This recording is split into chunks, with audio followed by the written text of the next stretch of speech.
Welcome to Singapore అందాలు. ఈ రోజు మన రెండో ట్రిప్ వచ్చి చెట్టుల్లో కనబడుతున్న ఏరులు ఉన్నాయి కదండో, ఈ బ్రిడ్జి మీద కనబడుతున్న పిట్ట మనుషులు ఉన్నాయి కదండి, అక్కడికే మనం వెళ్ళబోతున్నాం. నిజంగా నాకు చాలా లక్ అండో. ఎందుకు అనుకుంటున్నారా? నిజంగా మా మేడం వాళ్ళు ఊరు వెళ్ళడం, మా తమ్ముడు సింగపూర్ చూడడానికి రావడం, మా పిన్ని వాళ్ళ మేడం వాడితో పాటు సమానంగా టికెట్ నుంచి ఖర్చు వరకు వాళ్ళు సమానంగా నన్ను చూసుకోవడం, నిజంగా నేను చాలా లక్కీ అయితే ఫీల్ అవుతుంది అనమాట. ఇంకెక్కడైతే మాత్రం ఇలాంటి లైట్ షో ఏదైనా సింగపూర్లో ఇదనే కాదు, ఏది చూడాలన్నా నైట్ టైం దాని లొకేషన్ అయితే బాగుంటుంది. ఆల్మోస్ట్ మేము ఇందాక వచ్చాము, వర్షం పడబట్టి మాకైతే ఆఫ్ చేశారు. ఈ నైట్ టైం రావడం ఇంకా అదృష్టం అనే ఫీల్ అవుతుంది అనమాట. ఇంక ఇక్కడ మనకి ఎంట్రన్స్ అయితే ఈ మాదిరిగా ఉంటుంది. ఇక్కడ ఆల్మోస్ట్ క్యూ నుంచి చూసారు కదా. ఎందుకు అనుకున్నారా? ఎందుకంటే ఆ బ్రిడ్జ్ మీద అంత జనాల్ని ఎక్కువగా వెళ్ళలేరు కాబట్టి అక్కడ క్రౌడ్ తగ్గిస్తూ ఉంటుంది. కానీ ఇక్కడ నుంచి అయితే మాత్రం ఇలా ఒక్కొక్కరు పంపిస్తూ ఉంటారు అనమాట.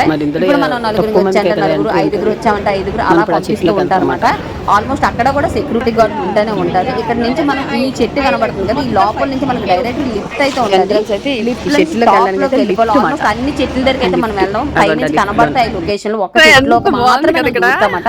అది చెట్టు ఏంటనేది పైనుంచి అయితే మనకు తెలియదు. మొత్తానికి అయితే మాత్రం ఒరిజినల్ పువ్వులు, ఒరిజినల్ మొక్కలు నాకు తెలుసు.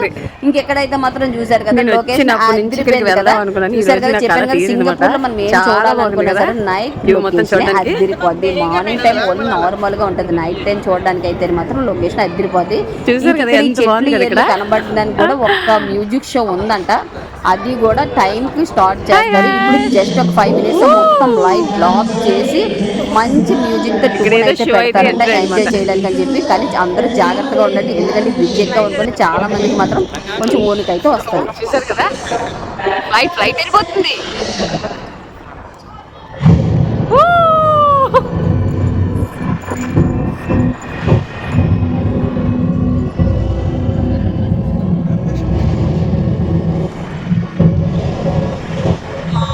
అతను పడిపోతాడు, అతను పడిపో.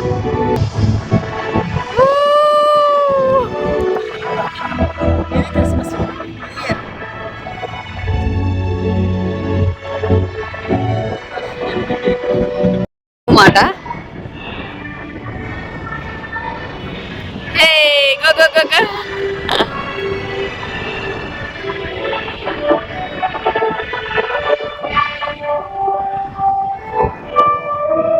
మరి నైట్ లైట్ షో జిగేలు అంటుంది కదా, నాకైతే చాలా హ్యాపీగా ఫీల్ అవుతున్నాం. కానీ నాకు ఒక్కటి అర్థం అవ్వట్లేదు, అంచుని ఆల్మోస్ట్ ఎంత బాగా డెకరేట్ చేశారు కదా.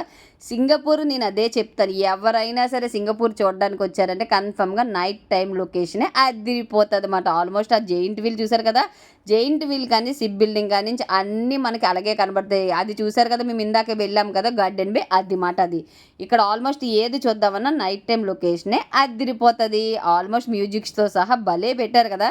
టాప్లో ఎక్కినప్పటికైతే మాత్రం బాగానే ఎంజాయ్ చేసాము. కానీ ఇక్కడ వాక్ చేసేటప్పుడు మాత్రం కొంచెం జంక్ అయితే పడుతుంది. ఎందుకు అనుకుంటున్నారా? ఈ చెట్టుకి ఆ చెట్టుకి బలంగా ఒక బ్రిడ్జ్ మాత్రమే కట్టారు, చాలా జాగ్రత్తగా ఉండాలి. అందుకే ఇక్కడ క్రౌడ్ తగ్గిస్తేనే జనాల్ని మిగతా వాళ్ళు పైకి పంపిస్తారు అన్నమాట. ఆల్మోస్ట్ అంత వెయిట్ ఈ బ్రిడ్జ్ మీద వేయకూడదు కాబట్టి.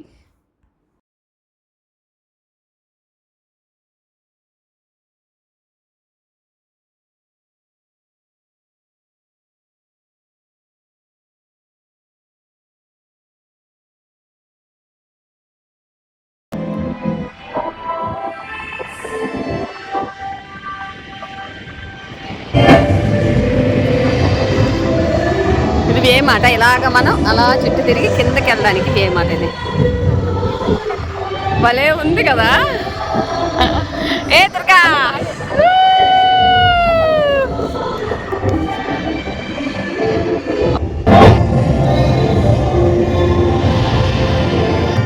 అయ్యో ఇదైతే మాత్రం ఊగుతుంది, జనాలు నడిచింది కదా, కొంచెం భయంగానే ఉంది. నాకైతే మాత్రం తల తిరుగుతుంది కూడా. చూసారు కదా,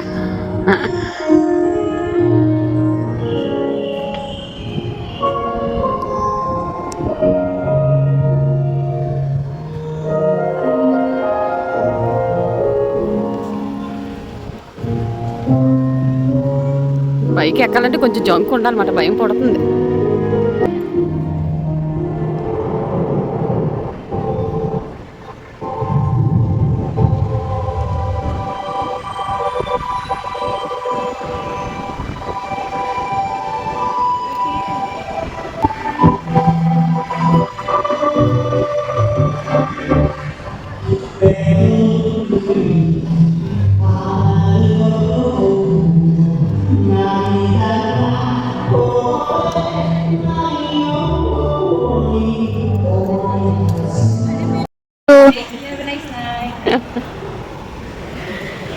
ట్రిప్ అయితే అయిపోయింది. వాటి పేరు అయితే నాకు తెలీదు. మనమైతే చెట్లు కనబడుతున్నాయి కాబట్టి చెట్లు ఏర్లని అయితే పిలిచేద్దన్నమాట. ఇంక ఇక్కడైతే నైట్ టైం అయితే క్లియర్గా మనకు బయట లొకేషన్ కనబడిపోయినా ఇలాంటి లొకేషన్ చూడడానికి నైట్ టైమే కదా లుక్గా బాగుంటుంది. నాకైతే నైట్ టైం చాలా లుక్గా అనిపిస్తుంది.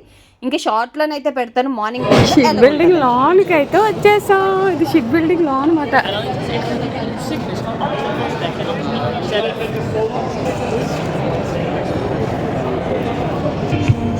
షిప్ బిల్డింగ్ ఇదే లోనికి వచ్చాం కానీ ఇక ఇలాగే ఆ మెరీనా బే నుంచి బయటికి ఎంటర్ అయిపోయాం. మనం పైకి వెళ్ళాలని టికెట్ ఉంటుంది. మరి మనం షిప్ బిల్డింగ్లోకి అయితే వచ్చాం కానీ కింద అండర్ గ్రౌండ్ నుంచి అయితే బయటకు వచ్చామన్నమాట. షిప్ బిల్డింగ్లోకి తీసుకొచ్చేసిన డైరెక్టర్గా నేను అనుకున్నాను షిప్ బిల్డింగ్లో కూడా వచ్చాను బాబు పోర్లు అదొక చాలా ఆనందంతో అయిపోయింది అనుకున్నాను. అండర్ గ్రౌండ్ నేను తీసుకొచ్చేసింది. నెక్స్ట్ టైం పెట్టలేదు. షిప్ బిల్డింగ్లో కన్ఫర్మ్గా వెళ్తాం మేమైతే మాత్రం.